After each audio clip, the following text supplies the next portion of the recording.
This podcast is brought to you by Progressive Insurance.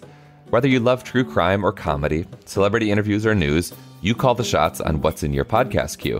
And guess what? Now you can call them on your auto insurance too with the Name Your Price tool from Progressive. It works just the way it sounds. You tell Progressive how much you want to pay for car insurance, and they'll show you coverage options that fit your budget. Get your quote today at Progressive.com to join the over 29 million drivers who trust Progressive. Progressive Casualty Insurance Company and Affiliates. Price and coverage match limited by state law. Welcome to Mom and Dad Are Fighting, Slate's parenting podcast for Monday, September 18th, the Climate Anxiety Edition. I'm Elizabeth Newcamp. I write the homeschool and family travel blog Dutch Goose. I'm the mom of three littles, Henry, who's 11, Oliver, who's 9, and Teddy, who's 6. We live in Tokyo, Japan. I'm Jamilah Lemieux, a writer, contributor to Slate's Care and Feeding Parenting column, and mom to Naima, who's 10, and we live in Los Angeles. I'm Zak Rosen. I make another podcast. It's called The Best Advice Show, and I am dad to Noah, who's 6, and Ami, who's 3. We live in Detroit, Michigan. Well, on today's show, we are joined by Anya Kamenetz. She's an author and a journalist who specializes in climate justice across generations. With her expertise, we'll be diving into a conversation about kids and climate change. And we'll top it all off with some practical advice to answer your questions about this often overwhelming issue. And before we go, we will do a round of recommendations. All of this after a quick break. What's up? It's Kaylee Cuoco. When it comes to travel, we all have a happy place. I just went to my happy place. I just went to Maui, and it was truly amazing. Priceline has always been about getting you to your happy place for a happy price with deals you really can't find anywhere else. Like up to 60% off select hotels in Costa Rica or 5-star hotels for 2-star prices in Cabo. Go to your happy place for a happy price. Go to your happy price, Priceline. We all want to set our kids up for success, and that means making sure they are receiving the best education. K-12 can help your child start reaching their full potential in life now with online education options tailored to their unique interests, needs, and schedules. K-12 powered schools are tuition-free, online accredited public schools for kindergarten through 12th grade. K-12 powered schools have state-certified teachers trained in online education. Their online portal gives parents daily insights into curriculum and performance. K-12 can help your child gain skills, experience, and certifications, all before graduating high school, while giving you the support you need to get them there. K-12 powered schools have online education options for every type of student, and it could be perfect for your child. Help your child gain the skills they need to thrive in the future with K-12. There's still time to get started for the fall. Go to k12.com/momanddad today to learn more and find a tuition-free K-12 powered school near you. That's the letter K, the number 12.com/momanddad. k12.com/momanddad. We're back and now joined by Anya Kamenetz. Anya is a former NPR correspondent, and she's currently an advisor for the Aspen Institute. She's also written a lot about the generational trauma this world inflicts on kids, as she did in her most recent book, Stolen Year: How COVID Changed Children's Lives and Where We Go Now, and in her newsletter, The Golden Hour. We've brought Anya on the show today to address a topic we get a lot of questions about: how to talk to kids about climate change. We'll address a question that a listener sent in a few minutes, but first, we want to set the stage here. Anya, welcome. Thank you so much for having me. So we kind of wanted to start by defining a term that will definitely come up in this conversation. In previous interviews, you've talked about climate grief. Can you explain what this is and how it impacts both adults and children? Absolutely. So, climate grief is one of many different climate emotions. And I usually define it to people as the feeling that you get when you see a certain item on the news. There's so many right now that it's actually really hard to pick. But the feeling of loss, the feeling of anticipatory loss, not knowing, whether perhaps a beloved beach that you visited as a child is going to still be there. These are all feelings that we bring under the heading of climate grief. There's an interview you did where you describe a moment at a get-together you were attending, and you came clean to someone about your climate grief, and the woman you were talking about admitted that she has similar feelings. Are you finding these conversations to be more out in the open? Because in your writing on climate grief, you talk about this is something that people don't often discuss, and so it's not something that's generally diagnosed. We don't talk a lot about it. But do you feel like the conversation is starting to spread? I really do, because, honestly, it has not been far from the headlines, especially this summer. I mean, literally, this is the hottest summer that there's ever been. And so what has been weird about climate emotions up to this point is there's been a lot of, pluralistic ignorance, which is like, if someone else is not treating something as an emergency, you also don't treat it as an emergency, even if literally your neighborhood's filling up with smoke like it did in June in New York City.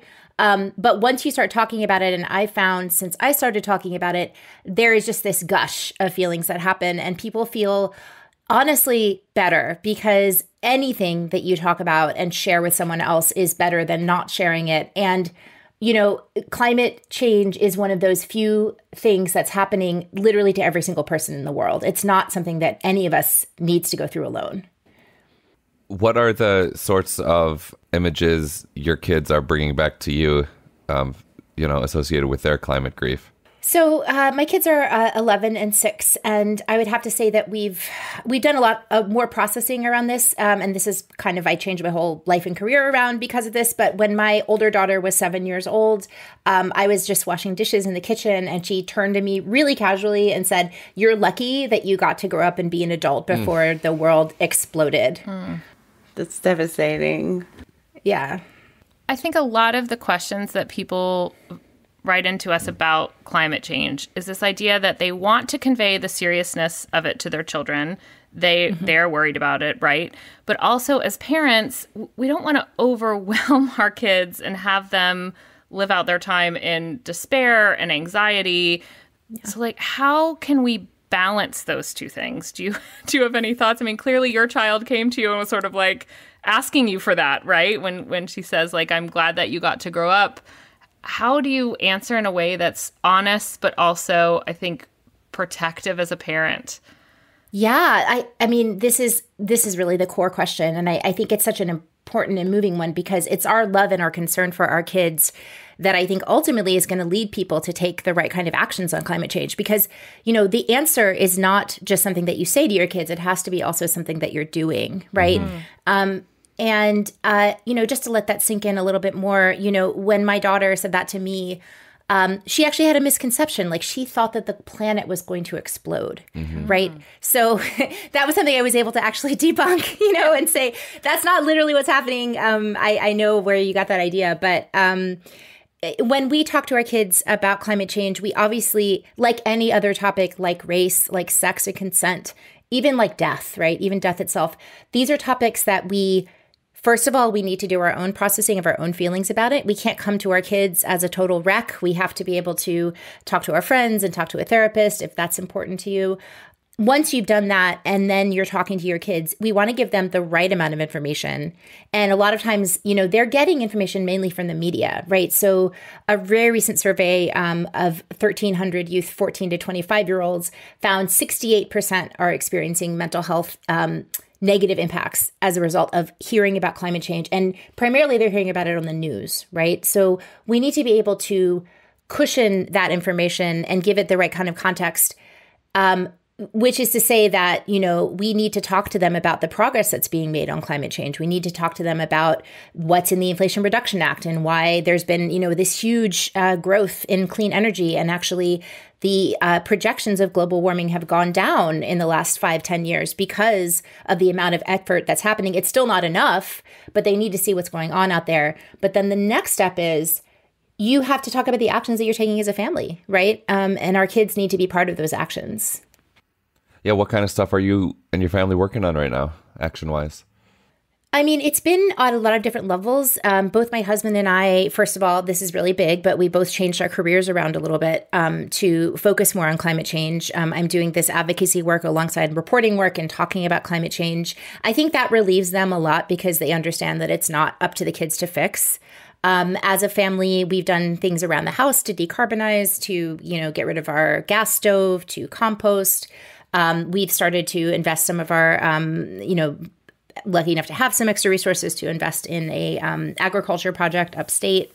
And then, activism. So it's things that I can get them involved in, going to the climate change march that's happening in New York City, going to call elected officials, getting involved on the local level. There's lots of different kinds of climate actions happening, in our neighborhood in Brooklyn all the time. So, even just picking up trash in the park, like there are big and little things that can be very concrete that even very small kids can get engaged in. What have you noticed about how your kids are having the climate conversation with their friends? Are they having the conversation with their friends? I think that's a really interesting question. I think with my older child who's in 7th grade, the conversations are more engaged with what's happening on the news, with politics. And they sort of glance by it. I find that in that age group, there's a lot of sort of gallows humor or acting tough or acting cool around this stuff. And so it's become very commonplace for kids that age to say, like, we're all doomed. And that's not necessarily the healthiest way of attacking it, but, they're processing it in the way that they can.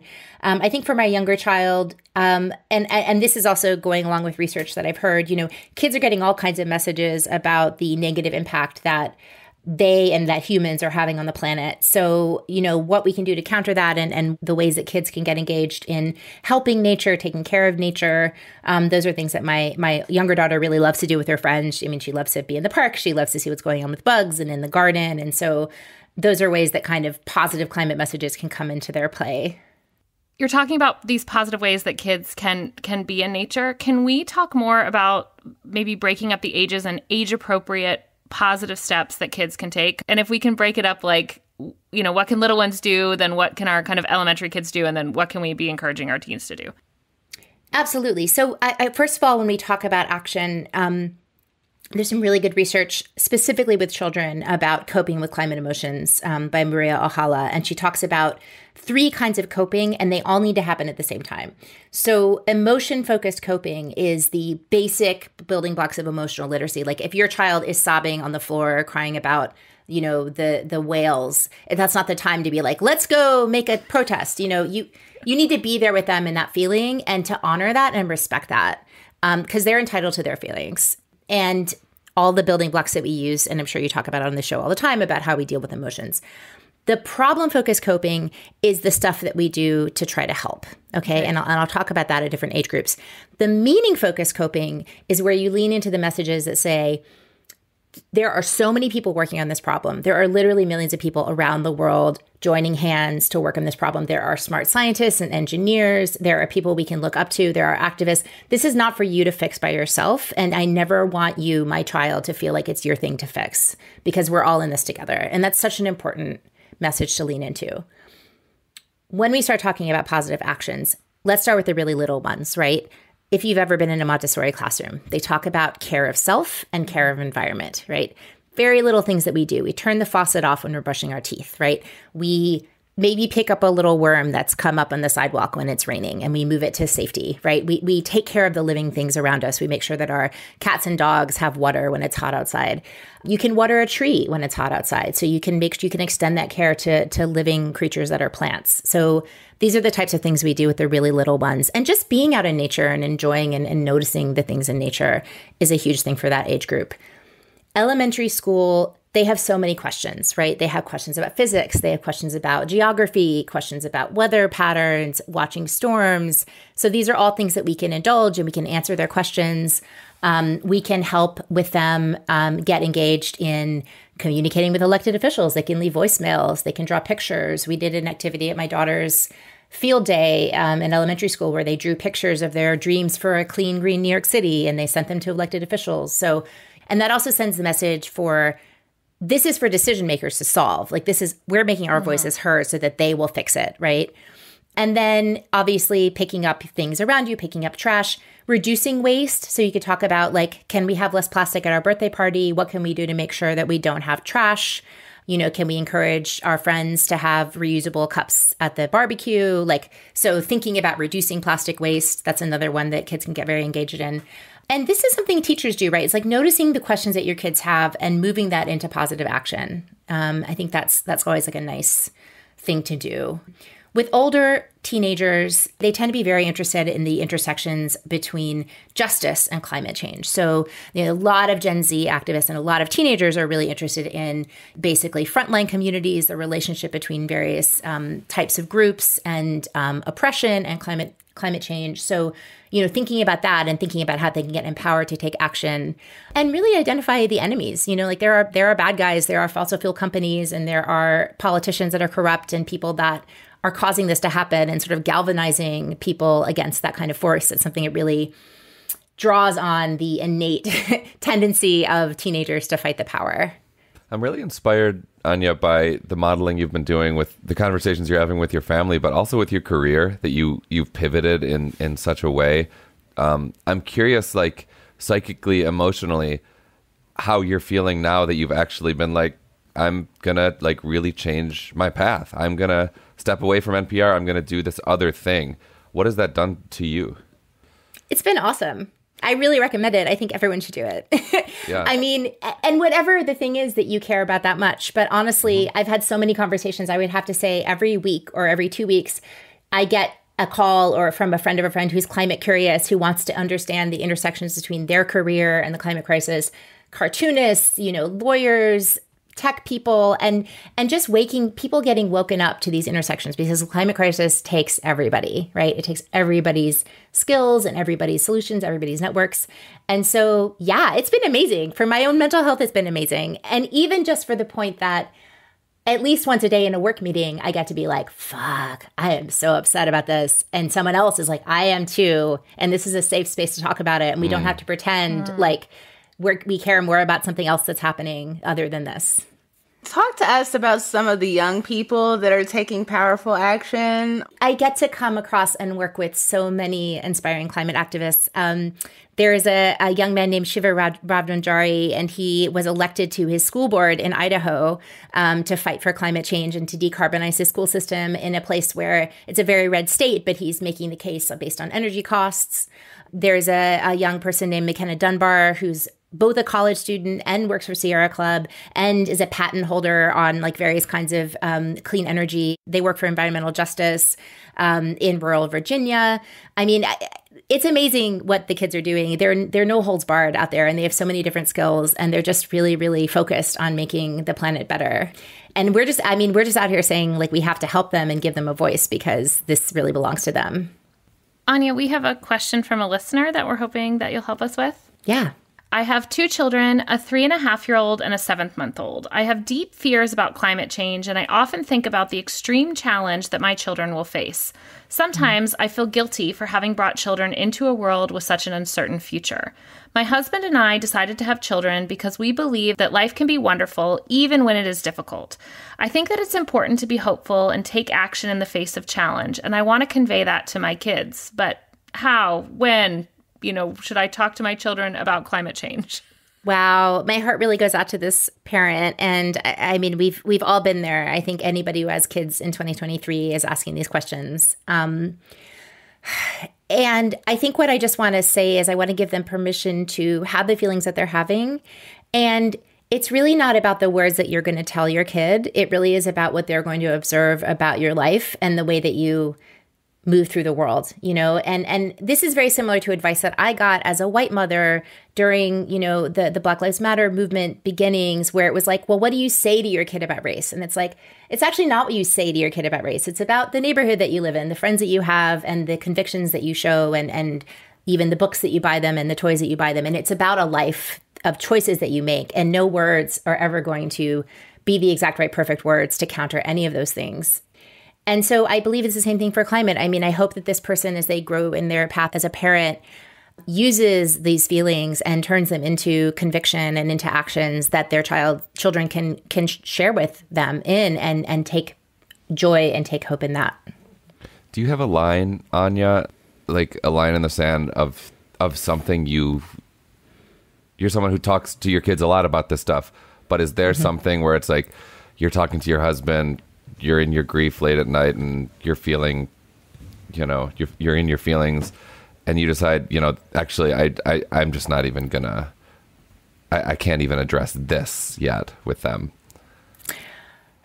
I mean, I think so. Absolutely. Right. Like it's emotional hygiene. Like you're not going to let your kids see you in a place where you're so destroyed that you can't be there for them or you can't be responsive to their feelings. So certainly, someone who's my partner or even someone who's a friend or a colleague in this work, I might share them with them like darker speculations about what happens to, is there going to be a rise of eco-fascism? What happens if Trump is elected again? Is there going to be, are we going to have militarized borders even more than we have now? Is there going to be actually a decline in human population? So there's lots of specters of things that are worth debating that are not necessarily what you want to present to your kid as something that they need to or should be engaged in thinking about. But you'd be surprised, because the thing is that kids can assimilate a lot of information that you wouldn't necessarily want them to, but they absolutely, if they have to, they will. And so really the question becomes like, what is it that they need to know about and need to think about?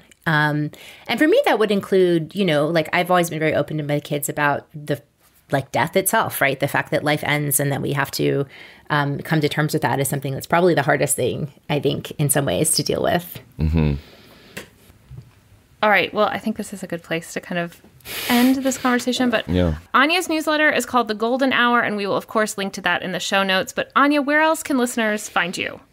Yeah, I'm a contributor to Grist, and you can also follow the Climate Mental Health Network, which is where we're publishing resources for parents and engaging parents in focus groups to try to improve just the amount of resources that are out there to talk to your kids about climate emotions specifically.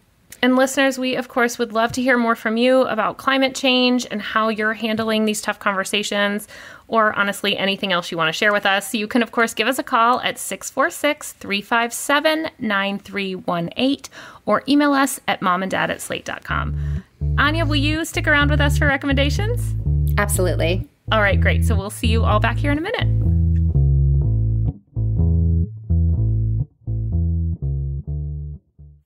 This episode is brought to you by Pete's. Few things start your day better than a good coffee. That's why Pete's hand roast their coffee from a specific selection of high-quality beans. And they don't just put those beans into anyone's hands. Pete's trains their roasters for 10,000 hours so they can master the roast that gives you the most. Pete's Coffee. Coffee for coffee people. Find Pete's online or at your local retailer. From 20th Century Studios and New Regency, The Creator, only in theaters September 29th. Like it or not, humankind will end. We should never have let AI out of the box. From the director of Rogue One. Did you locate the weapon? This can't be right. She's just a kid. My name is Alfie. You're my friend? She dies with the rest of them. I can't do that. The Creator. Experience the movie event only in theaters September 29th. Rated PG-13. May be inappropriate for children under 13. Get tickets now. Reese's peanut butter cups are the greatest, but let me play devil's advocate here. Let's see. So, no, that's a good thing. That's definitely not a problem. Reese's, you did it. You stumped this charming devil. Okay, we are moving on to recommendations. And Jamilah, we're going to start with you. Okay. I am currently obsessed with floss picks. The little device you use to pick food out of your teeth. Mm-hmm. They're so much better than dental floss. I pulled like a whole chicken leg out of my mouth yesterday. Like I had to just sit there and stare at it. I found that a number of brands work well. I often go for what's on sale, but I really like DenTek. The DenTek Triple Clean Advanced Clean picks. They're available at Target and Amazon, and you will be delighted and horrified at what you can pull out of your mouth right after dinner. That sounds very satisfying. It was so satisfying. Yes. It was so satisfying. Zach, how about you? I didn't know until recently that you're supposed to clean your dishwasher. You're not supposed to, like, in addition to running your dishwasher, like, the filter gets gross. And so you should be removing it. And you can do, like, a baking soda cycle. And it will make your dishwasher not gross like mine was. So dishwasher maintenance and like washing machine maintenance, I hadn't thought about it. I also find myself feeling very self-conscious talking about running the dishwasher in front of Anya, who I'm imagining is just like, cleaning their dishes with river water and stuff. But if you do have a dishwasher like I do, you should clean it every once in a while. I do have a dishwasher, and dishwashers are great. They're much more efficient than washing in a sink with hot water, I'll just say. My recommendation is YouTube karaoke. So every song in the karaoke universe has a YouTube video that has a karaoke track. And apparently 10 through 12-year-olds love to do karaoke. This is a surprising discovery from our beach house this year, and they will come up with the craziest recommendations. And we had an entire room full of people from 6 to 75 doing Sweet Caroline. So I'll just leave that. You love to hear it. Yeah. Where do white people go to learn that song? It's like every time I hear it, everyone else already knows. Like they know it backwards and forwards. Jamilah. It's innate. It's coded into our DNA. They all know it. Even when the children busted out with it, I was like, what happened? Wow. When did this happen? That's amazing. That's a very Japanese recommendation. We're very into the karaoke over here. That's what people always want to go do. Amazing. I am recommending a very fun workbook called Spyrogliphics. And I actually bought this for the kids to do on the plane and then stuck it in a suitcase that went under the plane. So, whoops. But I have busted it out because without our stuff, we are like in our, just trying to make do with what we have with us. And I found this Spyrogliphics, and it is like, it's a workbook. And when you open it, it's just spirals, and you kind of color between the spirals, and a picture forms. I pulled one out to do while we were doing our music listening. And then next thing I knew, each of the kids had pulled one out. And we have this one called Cities. So they're all landmarks from different cities. And it's amazing. You literally just color in between these little spirals, and the lines get kind of thick and thin. And next thing you know, you have this beautiful picture. Cool. I did mine in like one color, like the book said. The kids went crazy, and theirs are beautiful. So you can check these out. There's all kinds of ones, but they're called Spyrogliphics. Oh, this looks really fun. That's awesome. It was like very meditative. Like I was just lost in the coloring. I think if they talked to me, I wouldn't have heard them. It was great. It was really lovely. Well, that's it for our show. Of course, subscribe, leave a rating and review, and we'd love for you to tell your friends. This episode of Mom and Dad Are Fighting is produced by Rosemary Belson and Maura Curry. Shasha Leonard is the voice of our listeners. Alicia Montgomery is VP of Slate Audio. For Zak Rosen and Jamilah Lemieux, I'm Elizabeth Newcamp. Thanks for listening.